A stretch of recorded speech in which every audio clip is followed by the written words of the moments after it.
What's going on, my Paisanos? Welcome back to a brand new episode of KamExams, a series where I look at stuff that I like or I have opinions about.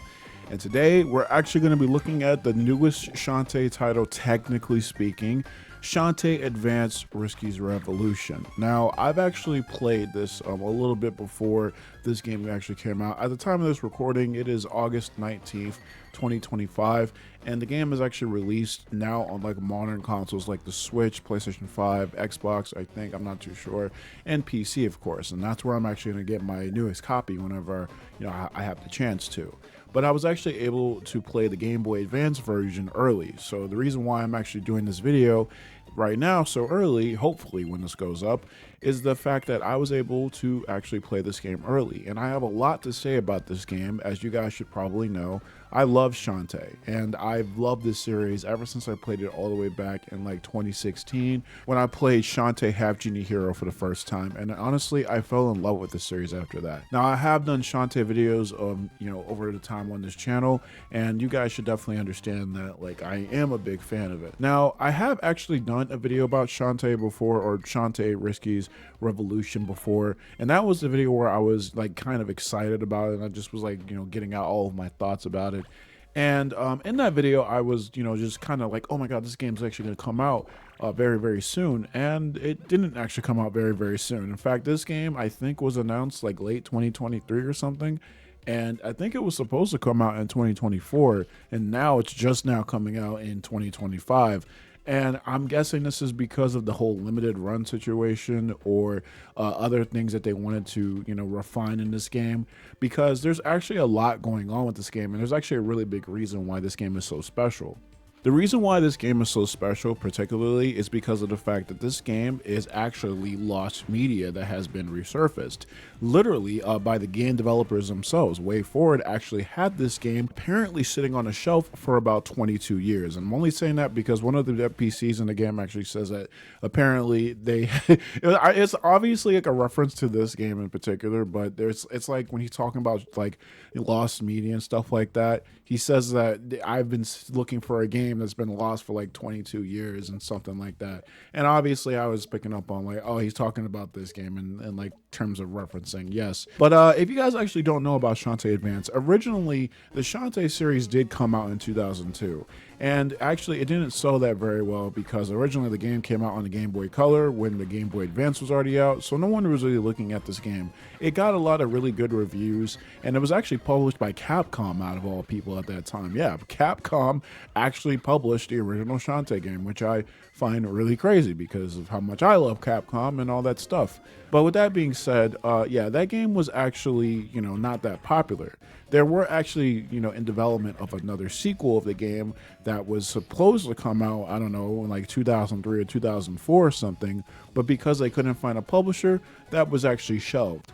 A couple of years ago, I think it was for like the Half-Genie Hero like crowdfunding campaign, they actually released, or they were actually streaming footage of that lost game, and that's the only way that people were able to see it. They actually were showing people how this game actually worked and how it was supposed to be. And this game was basically supposed to be what was going to come before like Risky's Revenge. Actually, this game was basically supposed to be the second Shantae game, like I'm trying to say. But again, they couldn't find a publisher, and at the time, it was using like Godzilla Game Boy Advance music, and it was in like really bad quality and stuff like that. And that was honestly all that we had for that game for all these years. And honestly, a lot of that stuff was probably repurposed for Shantae Risky's Revolution with its similar sprite style and all the other sorts. Well, of course, 22 years later, we finally actually got that entire game actually to play. They took the game and apparently had been sitting wherever for 22 years, and they decided to say, hey, look, you know what?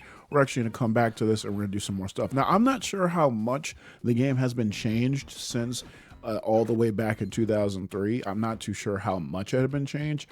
I'm gonna guess some things were changed, like the art style. Obviously, Matt Bozon's art style has changed a bit since 2002, 2003, when he originally made Shantae. And of course, some things were probably added and not added here and there, such as like a map. But we'll get to that later in this video. I will say it right now. I don't want to make this video too long because now I just want to get into the actual game itself and how I felt about it. Because again, I played the Game Boy Advance version, and just as a quick asterisk before we get more into this video, there isn't too much of a difference between the HD collection, not the HD collection, but the deluxe edition of this game versus the Game Boy Advance version, which is the reason why I'm talking about it in this video in particular. But with that being said, I just want to get into my thoughts about the game now. First of all, I want to say this just straight up off the bat.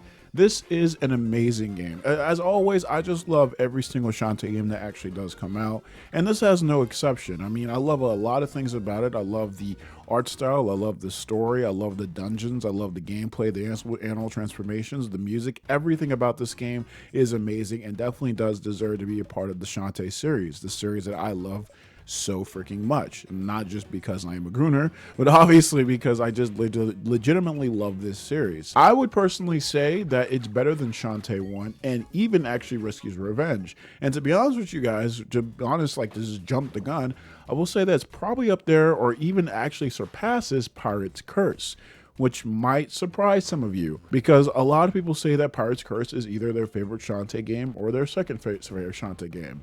Now, me personally, Pirate's Curse isn't my favorite Shantae game. It's probably my second favorite Shantae game. Now it's right along there with Risky's Revolution, but my favorite Shantae game of all time is Shantae half-genie Hero. I need to replay, like, you know, Seven Sirens, but I will say right now that's how like all the Shantae games actually stack up to me, with Shantae 1 being the absolute worst because it just hasn't really aged well. Now, I will say that I actually like this game a lot, but I do have a couple of problems with this game.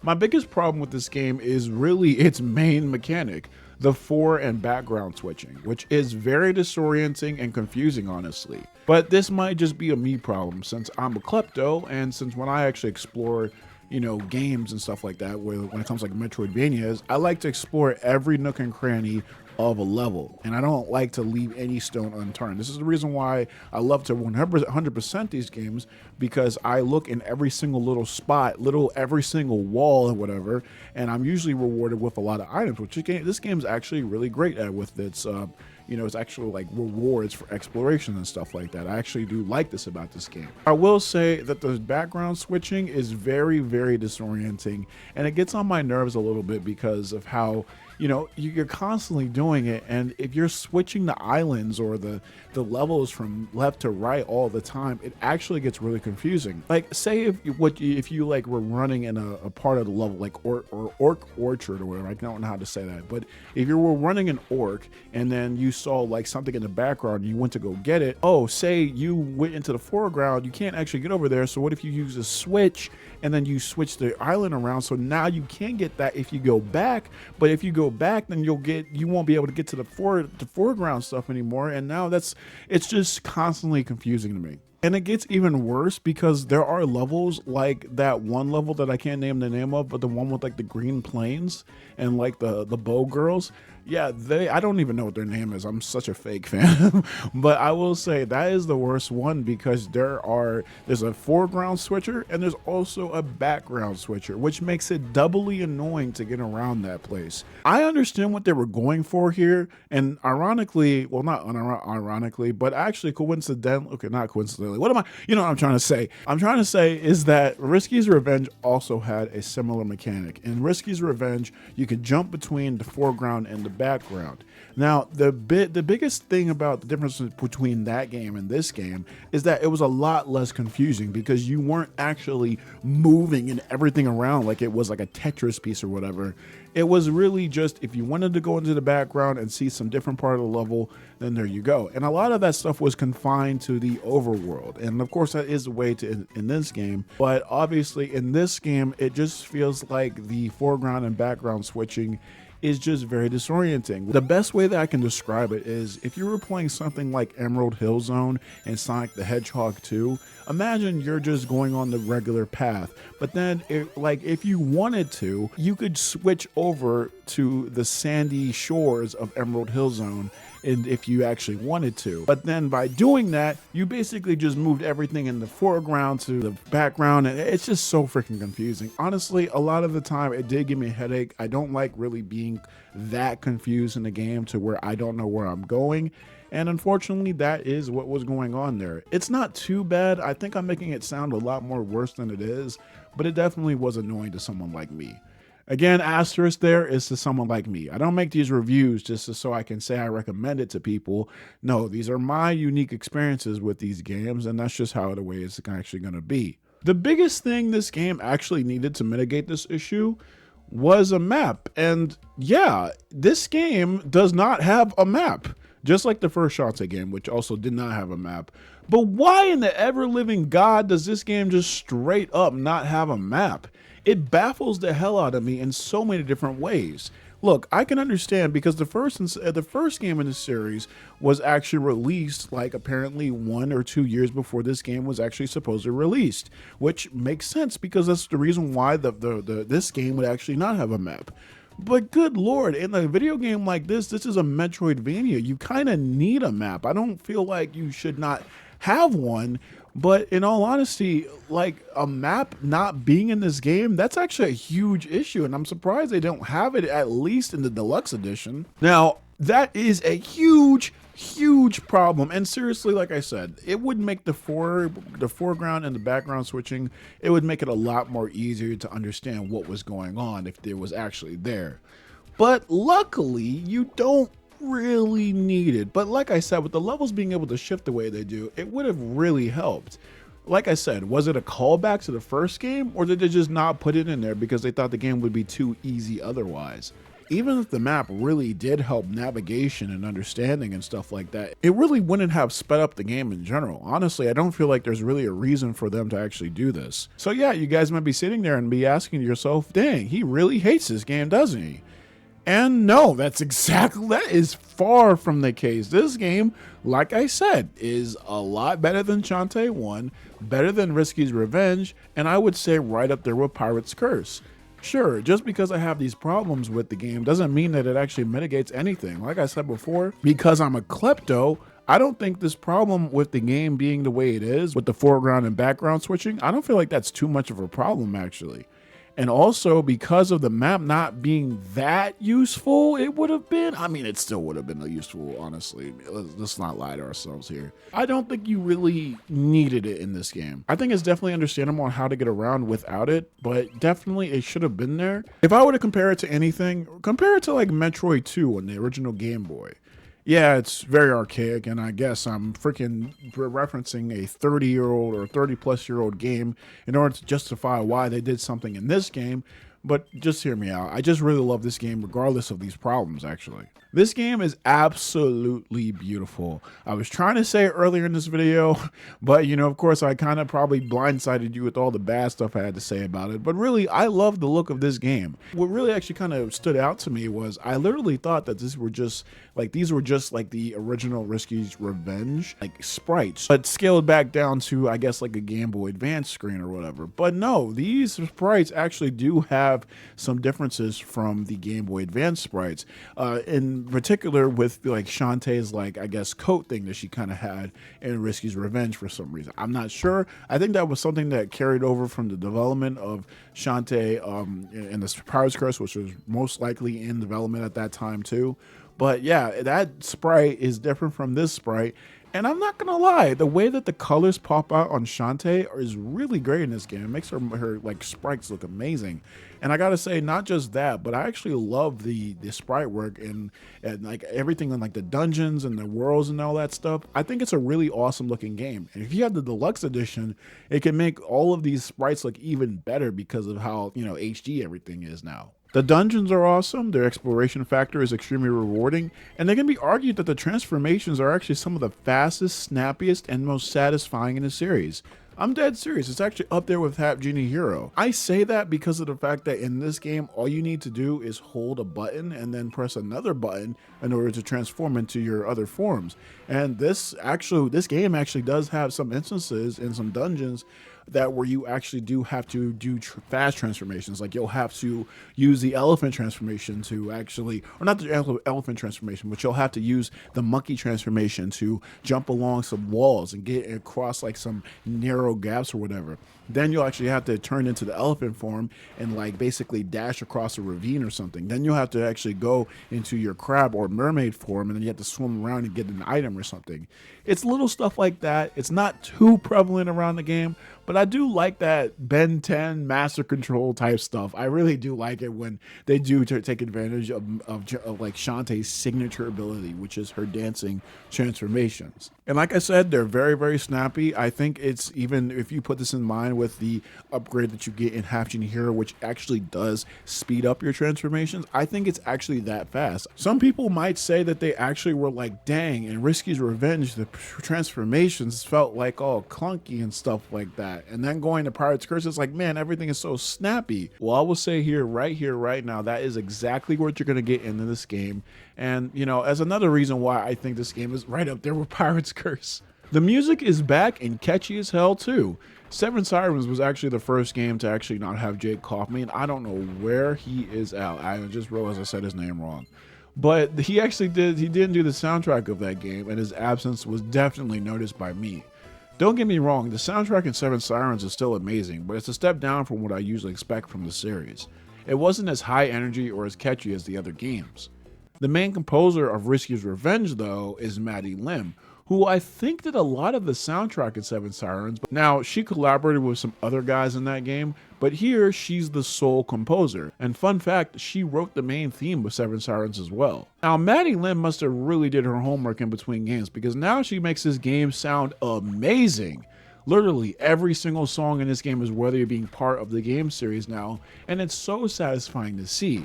I did have some problems with the original Seven Sirens soundtrack, with how it's being like so chiptune and not as awesome and like catchy and in your face as other Shantae soundtracks, but that's not the case here. It honestly makes me kind of forget that Jake didn't do the soundtrack for this game. Maybe we're actually better off without him. Okay, no disrespect, I still love him and I hope that he actually does come back. But at least we have some composers that can definitely simulate that amazing, awesome Shantae style. The only thing I hate about this game is the fact that they don't have a bathhouse theme. Like, you know, this bathhouse theme, which is basically like the Watertown theme that has been in every single Shantae game. Well, technically, okay, so there was the Watertown theme from Shantae 1, which was amazing. And then they didn't bring it back for Revenge or for some reason, but then they brought it back as Sky's song in like Pirate's Curse. Then they brought it back again as Sky's theme / the bathhouse theme in half-genie hero. And then in Seven Sirens, there is no bathhouse theme. I mean, there is, but it's not the Watertown theme or whatever. And then in this game, also no Bathtown theme. Like, I don't understand why that is, but I mean, see, this is the worst soundtrack ever. You know, I actually retract my statement. If it doesn't have the Watertown theme, is it even really a Shantae game? I'm kidding. I will say there are some things that actually are, you know, actually absent from this game, like the absence of Squid Baron, but it actually makes sense why Squid Baron isn't in this game, canonically speaking anyway. So the things that are not in this game make sense. Just not the Watertown theme. Also, as another note of praise, this game is absolutely hilarious. Seriously, I think this game straight up is the most funniest Shantae game to date. What with its usual goofy charm, dark humor, and unique quirks, what I've always loved this series for. But I say it's the funniest because there were literally a couple of times where I had to put the game down and sit there laughing for a couple of minutes about what was just said. I absolutely love this series, I swear to freak. This game also really isn't that long at all. It took me personally about 6 hours and 30 minutes to beat. And that's probably really slow because when I play games for the first time, I take my time. You know what I'm saying? When I played the first Danganronpa game, you know how long that took me? Most people for the first time take about 25 hours. I took 50, right? You play Kingdom Hearts, you say, oh, I took 30 hours to beat that game. My brother blood, I just took 60, right? I take my time. I have no idea why. Of course, like if I play like speed runs of this game, it like usually in most games I have way less time because now I know what to do and now I know how to do things and stuff like that. And that is definitely what has been happening. You know, I've been playing this game a couple more times and I definitely have my times definitely, you know, lowered. I actually am like more than a third of the way through the game right now. I'm actually playing on like beach mode, which I'll talk about later. But I'm actually like about almost 2 hours into it. It's definitely not that long of a game. Haha, editing cam here. And actually, I lied to you guys. I looked over all my footage, and it was about 10 hours of footage that this actually did consist of. It did not take me just 6 hours and 30 minutes to beat. It took me 10. Imagine another hand there that's not black as this hand right now. It took me 10 hours to beat this game. Bada bing. Now, getting into why I played the Game Boy Advance version. Well, I bought it. And, you know, that's just how it is. Well, basically, the Game Boy Advance version is probably going to become lost media someday. Probably someday very, very soon. Because the Game Boy Advance version was only like a limited run. Literally, that's what it was. It was a limited run. I guess distributed by limited run as well. And that was for the Game Boy Advance version. Yes, you could originally get the game on the Game Boy Advance. That is originally how the game was actually supposed to be played. Now, to me personally, I think this is the definitive way the game was actually meant to be played, because originally it was supposed to come out on the Game Boy Advance, and because things are basically squashed down into sprite form, and you know, some of the portraits and the music and stuff like that, there actually is a difference between the soundtrack version of this game and the Game Boy Advance in-game music for this game. I've actually seen it a little bit, and it's because of the fact that the Game Boy Advance has a, you know, we already know about the sound chip of the Game Boy Advance, and it's definitely different from an actual good speaker or whatever, or like a piece of headphones. So obviously some things are going to look different, some things are going to sound different, but if I'm going to be honest here, I feel like that is the best way to play the game. I'm pretty sure you can play the game like that. Again, I haven't really bought this version of the game yet, but you can play that in the classic mode. You can play this game in classic mode on, if you buy it on consoles or whatever, you can actually play it like that. And I would definitely recommend playing it like that because that's how it was supposed to be in the first place. I do love this game actually in terms of the deluxe edition and how it looks, because of how like bouncy the animations are and how everything just looks so crisp and clean. I just believe that there is probably the definitive way to play this game, which I would consider to be the actual like classic version, but that's just me. Also, in the deluxe edition, you have 3 extra costumes, which if you want those, then you're gonna have to pay $10 extra in order to get them, which I probably would see a lot of Shantae fans actually being able to get, which, you know, okay, this is not going to be the video for that, but the small rant here, this is not going to take long at all.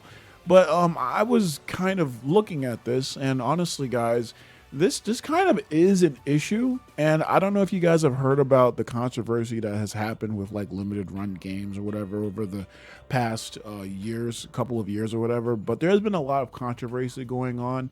And I'm starting to suspect that there is some issues going on because Wayforward and Limited Run are in like very big cahoots with each other right now. They seem to be partnering up on a lot of Shantae recently and stuff like River City Girls and stuff like that. And look, don't get me wrong, guys. I'll buy it myself. I'm not going to be a hypocrite here. And I will say right now, I practice what I preach. I'm not going to sit over here and act like, oh, I'm not going to buy something or I'm not going to do something when I clearly do. And I just don't tell you guys. I'm not that type of guy. I'm going to be completely real with you guys. When I have the time, when I do have the money, I will actually buy this game and I will get those costumes. Now, that's because of the fact that I do love supporting, you know, Shantae, and I do like actually supporting Wayforward as a whole because, hey, look, they're known for developing a lot of third-party stuff. And I want them to develop their more like in-house IPs, because that's usually what Wayforward actually does. They develop a lot of games for other studios so that they can actually raise money to build their own in-house stuff. And then once they do that, they're able to like actually make their own other stuff. They make their own games. Now, like I said, supporting the franchise is kind of a given, but at the same time, it seems like things have gone south ever since they got involved with limited run for some reason. Don't get me wrong, I do like the limited edition stuff, and I do like the plushies and all the amazing collectibles that we get, but at the same time, there is such a thing as too much, and I feel like maybe I'll talk about this in a later video or something, but as of now, it's not too much of a bad thing. I do like these outfits in general. I feel like the Fire Shantae outfit is probably going to be my favorite. If not that, then the actual Biker Shantae one. And I really like that music one where like she has like electric hair or something. It looks really, really nice. But still, it's something to think about. But yeah, with that being said, yeah, I love this game. What? Half-Genie Hero definitely is still my favorite game in the series. Seven Sirens is still in its kind of limbo. Everybody loves Shantae and the Pirate's Curse for just rightful reasons. And also Shantae 1, as you guys should probably know, is not really the best game in the series. I don't think it's a good, it's very archaic now. But I would say Shantae Risky's Revenge is a great start to the series if you actually want to get into it. But I will say for the game that was actually supposed to come before that, Shantae Risky's Revolution is definitely one of the best Shantae games ever. And I think anyone should definitely play it when it comes out on consoles and such, whenever it does. Well, actually, that was in my notes, because we didn't know when this game was actually going to come out for a long time, but obviously we know now, and that's when this video is going to be coming out. Like I said, there are some things that you want to be worried about, but at the same time, this is a great avenue for the Shantae Belly Dancing Hero. The Shantae Belly Dancing Hero. I just said that. What the hell? But even then, I'm still looking forward to the next avenue in the Shantae series. Hopefully Shantae 6 will come out very soon. Hopefully we have like a Shantae and the Pirate's Curse and Shantae Half-Genie Hero kind of thing going on right now, because those games were just released while they were like kind of in between, and it only took like 2 years for the games to come out in between each other. And hopefully we'll get that again, because I love this series. I love it so much, and I definitely feel like we need to see more Shantae in our lives. Ohio, another editing cam moment, because I had to do another one, but I didn't rate the game in the video. So if I had to give Shantae Risky's Revolution actually a score, I would say it's about a 9 out of 10. I just moved the mouse. But yeah, that's basically it. But yeah, guys, with that being said, I hope you guys enjoyed this video, a brand new KamExams. This has been a long time coming. I hope you guys enjoyed. If you guys liked this video, like this video. Subscribe if you want to see more. And if you hated it, then please let me know in the comment section down below. But with that being said, guys, thank y'all for watching. Have a good night, everyone, watching us. And as always, Johnny.